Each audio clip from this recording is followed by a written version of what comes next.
하나님의 은혜와 사랑과 평강이 이 시간 충만하기를 주의 이름으로 축복합니다. 제가 어릴 때 책을 좋아했었습니다. 그래서 돈이 생기면 책을 사러 갔는데 지금처럼 인터넷으로 주문하거나 택배도 없었던 시대여서 책을 사려면 서점에 직접 가서 사야 했습니다. 그런데 제가 강화도에 살았었는데 그때 그 서점이 읍에 하나 있었습니다. 그리고 그 읍에를 가려면 버스로 20분 정도 가야 합니다. 그래서 돈이 생기면 읍에 있는 서점에 가서 책을 사고는 했는데 자주 갈 수 있는 곳은 아니었습니다. 버스도 하루에 10번 정도 있었나? 그 정도밖에 없어서 주말에만 한 번 갈 수 있는 곳이었습니다.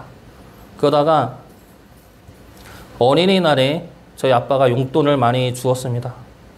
제가 한 10살, 11살 그때쯤이었던 것 같은데 책을 여러 권 살 수 있을 만큼의 돈을 어린이날이라고 저희 아빠가 준 겁니다. 그래서 그 돈을 갖고 기뻐서 서점에 갔습니다. 그리고 그 서점에 가서 제가 읽고 싶은 책을 여러 권 샀습니다. 제 딴에는 그래도 가격을 맞춘다고 계산해 가면서 책을 골랐습니다. 그때 제가 좋아했던 책이 꼬마 흡혈귀라는 책이었는데 인간과 흡혈귀의 사랑과 우정을 그린 아주 좋은 책이었습니다. 그래서 그 책을 3권인가 4권인가를 들고 카운터에 가서 계산을 하는데 그때 카운터 보던 형이 그 서점 주인의 아들이었는데 한 20대 정도 되었던 것 같습니다. 그래서 그 형이 계산을 하고 얼마라고 말을 했는데 제가 갖고 간 돈보다 더 비쌌던 겁니다. 몇백 원인가 더 나왔던 거죠. 근데 그 순간 제 머릿속에는 여러 가지 생각이 나는 겁니다. 책을 하나 빼야 하는데 무슨 책을 빼야 하지? 이게 다 보고 싶은데 그 지금 책을 하나 빼면 언제 다시 올 수 있을까? 일주일은 기다려야 하는데 그러면서 겨우 몇백 원 때문에 일주일 있다가 다시 와야 되나? 막 이런 여러 생각들이 떠오르니까 제가 행동을 하지 못하고 그 자리에 서서 머뭇거리고 있었던 겁니다. 근데 그런 저를 가만히 보고 있던 형이 이런 말을 했습니다. 얼마가 모자른데 그러면서 어린이날이니까 그냥 줄게 재밌게 읽어 이런 말을 하는 겁니다. 그 말을 듣는 순간 너무 기뻐가지고 너무 기쁘고 너무 감사해서 그때 이후로 제 꿈이 서점 주인이었습니다.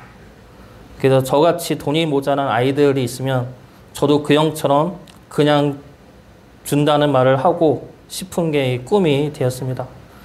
네, 그 꿈은 이루지는 못했지만 아직도 그 형의 말은 저에게 너무나 기쁘고 감사한 기억으로 남아 있습니다. 근데 그 형의 그 말과 행동이 나에게 크고 선한 영향력을 주어서 나로 하여금 선한 것을 바라보게 했다면 오늘 말씀에 나오는 주님은 그보다 더 크고 선한 영향력과 가르침을 주고 있습니다. 예수님은 제자들의 발을 씻겨 주었습니다. 이것은 그 당시에 상상할 수도 없는 모습이고 이해할 수도 없는 모습입니다. 지금도 사람들은 높임을 받으려면 스스로 권위를 내세워야 한다 말하는 이들이 있습니다. 대표적인 일례가 회사 내에서나 조직 내에서 상사는 앉아서 이야기하고 밑에 부하 직원은 서서 이야기하는 경우가 있습니다. 그런 구도로 있게 함으로 누가 위이고 누가 아래인지를 은연중에 강인시키는 것이죠. 지금도 이러한 권위의식이 남아있는 시대인데 옛날 예수님이 살던 시대에는 얼마나 더 심하였겠습니까? 사람이 사람을 노예로 부르고 사람이 사람을 종으로 부리던 시대였습니다. 그런 계급이 있던 사회이고 그만큼 권위의식이 강하던 시대였습니다. 그런 시대 속에서 예수님은 그 권위를 깨트리시죠. 스승으로 높임과 존경을 받기 위해 권위를 내세우지 않고 오히려 자신이 누려야 할 권위의식을 깨트리고 자신의 제자들의 발을 씻겨줍니다. 그 이유가 무엇입니까? 제자들에게 선한 영향력을 주기 위해서입니다. 제자들에게 선한 가르침을 주시어서 제자들이 선한 길을 바라보고 서게 하기 위해서입니다.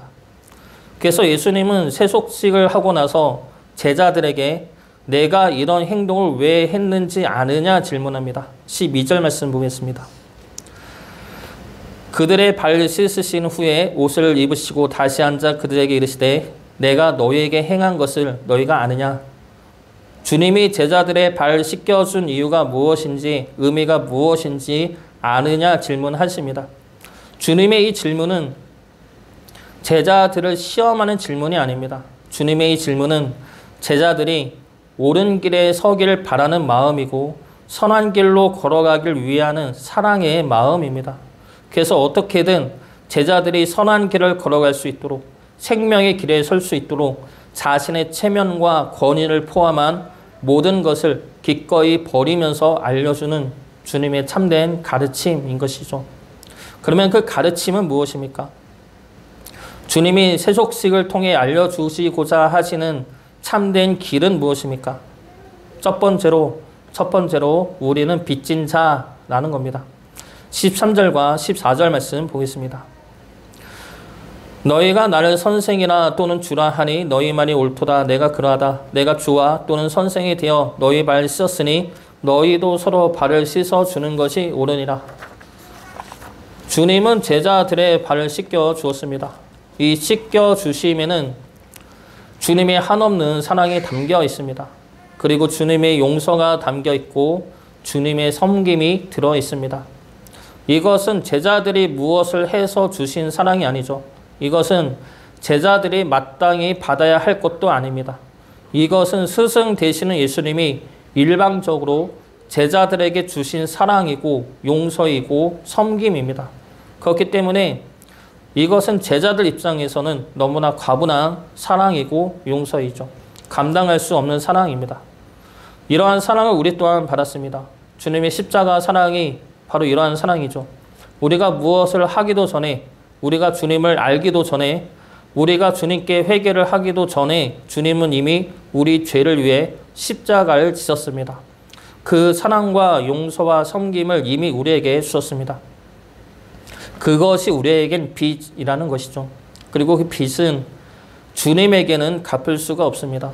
주님은 그 빚을 자신에게 갚지 말고 이웃들에게 갚으라 말씀하십니다.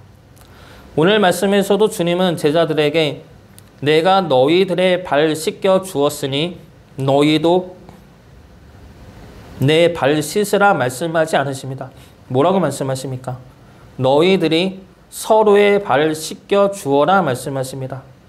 내가 너희들의 발을 씻겨준 그 사랑과 용서와 섬김을 너희가 서로에게 행하라 말씀하시는 겁니다. 주님에게 받은 그 사랑과 용서하심을 주님에게 갚는 것이 아니라 주님을 모르는, 오히려 주님을 대적하는 그들에게 갚으라 말씀하시는 것이죠. 아까 처음에 이야기했던 서점 주인의 아들이 저에게 준 것은 돈으로 따지면 몇백 원입니다. 몇백 원어치만 깎아준 것이기 때문에 저에게 준 것은 몇백 원이죠. 그러나 그 몇백 원이 저에게는 너무나 크고 감사한 은혜이고 갚아도 언제나 부족한 것 같은 고마움입니다. 그렇기 때문에 저도 그러한 상황이 오면 어린 아이들에게 기꺼이 은혜를 베풀고 싶은 마음이 남아있는 것이죠. 그 어린아이가 이뻐서가 아닙니다. 제가 이미 받은 은혜가 크기 때문이죠. 주님에게 받은 주의 사랑도 마찬가지입니다. 설교 때 나 같은 잘 참으시고 용서하시고 사랑하신 주님의 사랑에 대해서 여러 번 설교를 한 적이 있습니다.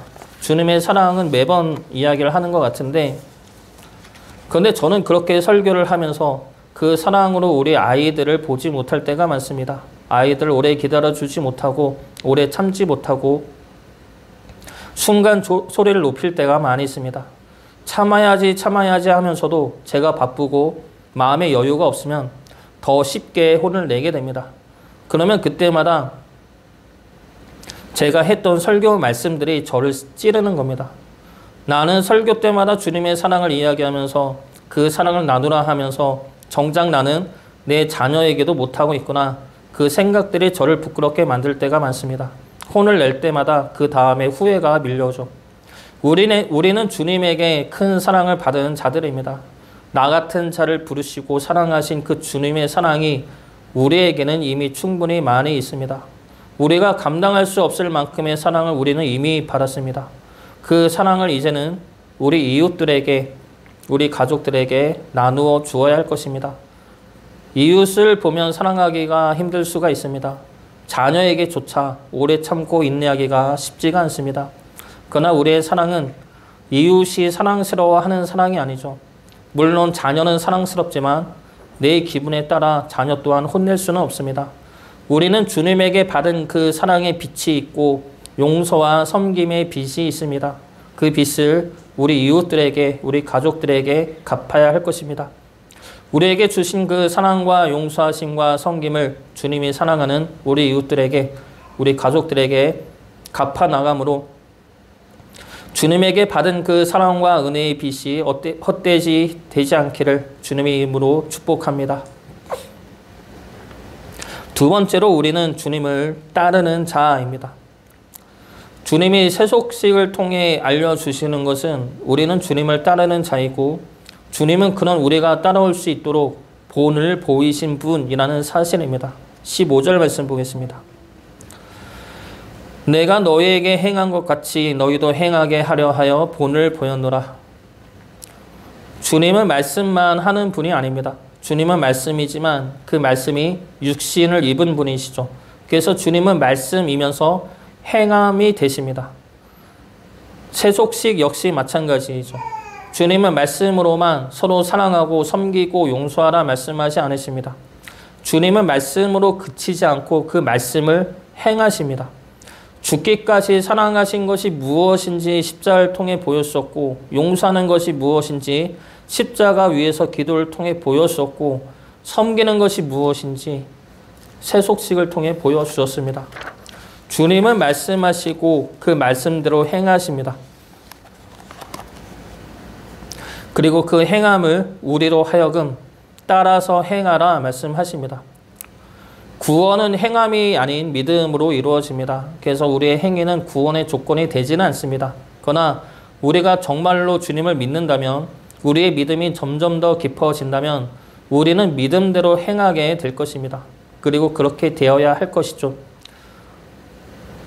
제가 하나님 앞에 죄인이고 완전하지가 않습니다. 무너지고 죄 지을 때도 많습니다. 그러나 그런 가운데서도 저 스스로 대견하다 여길 만한 믿음의 결단을 한 적도 몇 번 있습니다.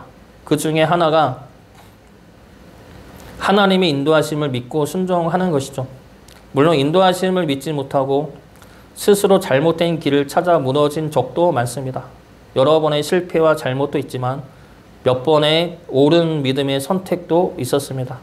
그래서 예를 들면 전에도 몇 번 이야기했던 것인데 저의 성공적인 선택은 제가 교회길이 막혔을 때 기도원에 갔다 오면서 원치 않는 교회에 전도사로 들어간 것입니다. 그때 저는 정말 가기 싫었지만 기도한 것이 있어서 마지못해 가게 되었죠. 근데 그 택함이 지금도 저에게는 너무나 감사하면서도 스스로 대견하다 싶을 만큼의 옳은 선택이었습니다. 하나님의 인도하심을 따라 가겠다는 그 기도를 하고 그리고 그 기도에 따라 행하였던 그 선택이 너무나 감사하면서도 옳은 선택이었죠. 그러면서 깨달은 것이 내가 판단해서 가는 길이 옳은 것이 아니라 하나님의 인도하심을 따라 가는 길이 옳은 길임을 깨닫고 믿게 된 것입니다. 물론 아까도 이야기했듯이 이런 깨달음이 있으면서도 여러 번 잘못된 선택을 할 때도 많았습니다. 그래도 옳았던 그 선택으로 말미암아 하나님의 인도하심을 따라 순종하는 것이 옳음을 분명하게 알게 되었죠. 그 전까지는 하나님의 인도하심을 따라가야 한다고 막연히 생각으로만 알았다면 이제는 직접 겪음으로 저에게는 하나님의 인도하심이 분명하고도 확실한 믿음의 증거가 된 것입니다. 군대는 가보지 않은 사람은 모릅니다.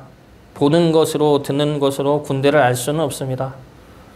군대는 직접 가봐야 군대라는 조직이 얼마나 힘든지, 얼마나 말도 안 되는 일을 시키고 행하게 하는지, 그리고 얼마나 시간이 느리게 가고 있는지를 알 수가 있습니다.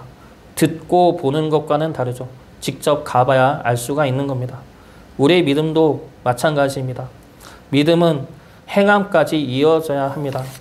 믿음으로 순종하고 결단을 해야 하나님의 인도하심이 얼마나 분명하고 확실한지 알 수가 있습니다.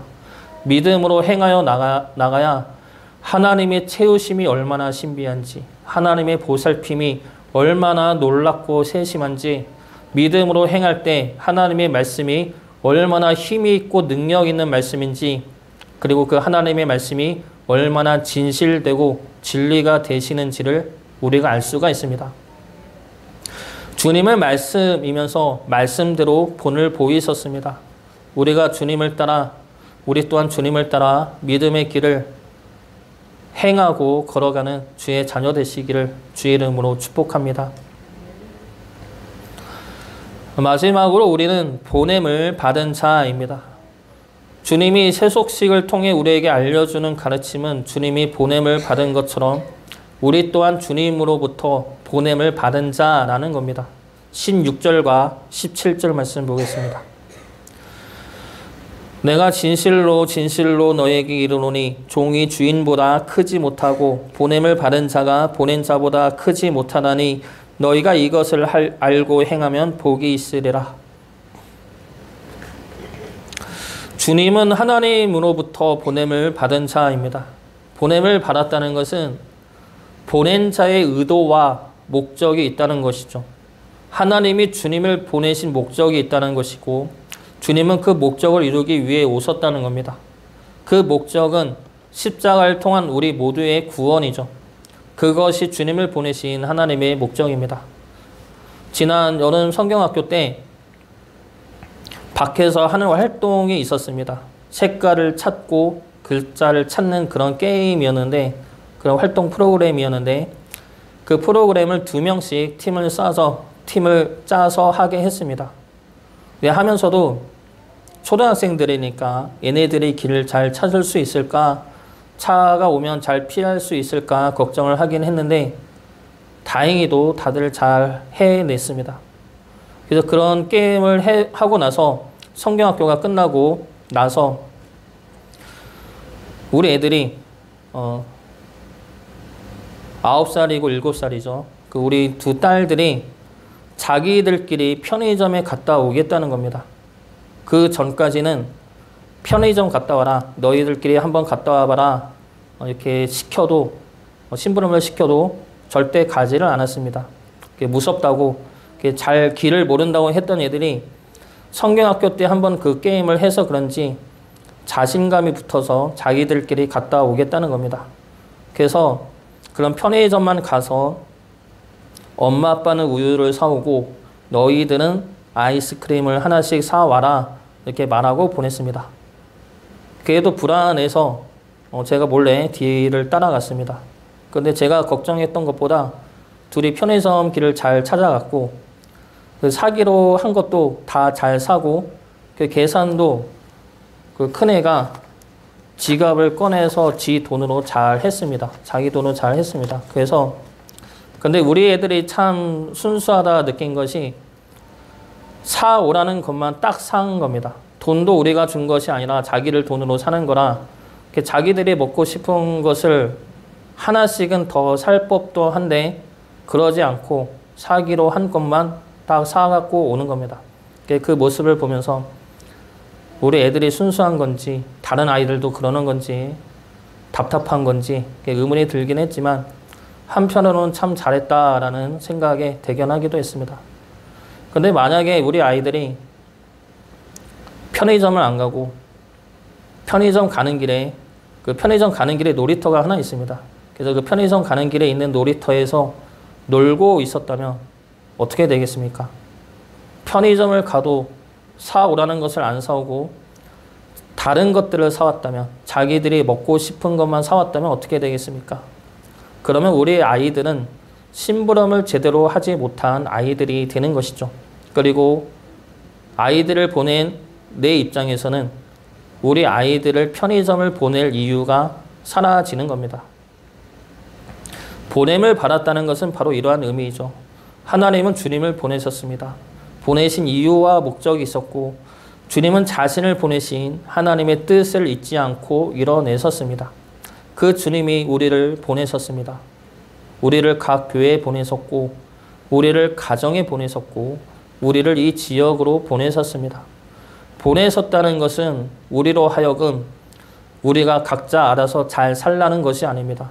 우리 교회에, 가정에, 그리고 이 지역에 보내셨다는 것은 우리 교회를 향한 하나님의 뜻이 있고 우리 가정을 향한 하나님의 크신 계획이 있고 이 지역을 향한 하나님의 사랑과 은혜가 있다는 것입니다. 그래서 우리를 보내신 것이죠.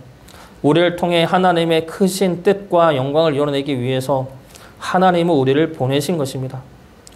보냄을 받은 자가 보낸 자보다 클 수는 없습니다. 보냄을 받은 자가 보낸 자의 뜻을 무시하고 자신의 뜻을 내세울 수는 없습니다. 그러면 보낸 자와의 관계는 없어지게 되고 보낸 자의 뜻은 없어지게 되는 겁니다. 보냄을 받은 자는 보낸 자의 뜻을 이뤄내야 합니다. 우리를 보내신 주님의 뜻이 우리가 속한 모든 곳에서 온전히 이루어질 수 있기를 주의 이름으로 축복합니다. 주님은 세속식을 통하여 우리가 어떠한 자인지를 말씀하여 주십니다. 우리는 주님의 사랑과 용서와 섬김에 빚진 자들입니다.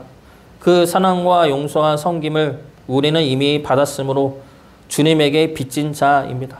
그렇기 때문에 주님에게 받은 그 빚을 우리 이웃들에게 나누어 주어야 할 것입니다. 그 두 번째로 우리는 주님을 따르는 자입니다. 생각과 머리로만 믿고 이해하는 것이 아니라 주님이 본을 보이신 것처럼 주님을 따라 행하여야 합니다. 믿음의 선택과 결단을 통해 주님의 말씀이 진리이고 능력임을 직접 보고 증거할 수 있어야 할 것입니다. 그리고 세 번째로 우리는 보냄을 받은 자입니다. 우리를 보내신 주의 뜻과 계획하심이 우리 안에 있습니다. 우리를 보내신 주의 뜻을 따라 살아감으로 우리를 통해 우리가 있는 그 모든 곳이 하나님의 영광이 되고 하나님의 나라가 될 수 있기를 주의 이름으로 축복합니다.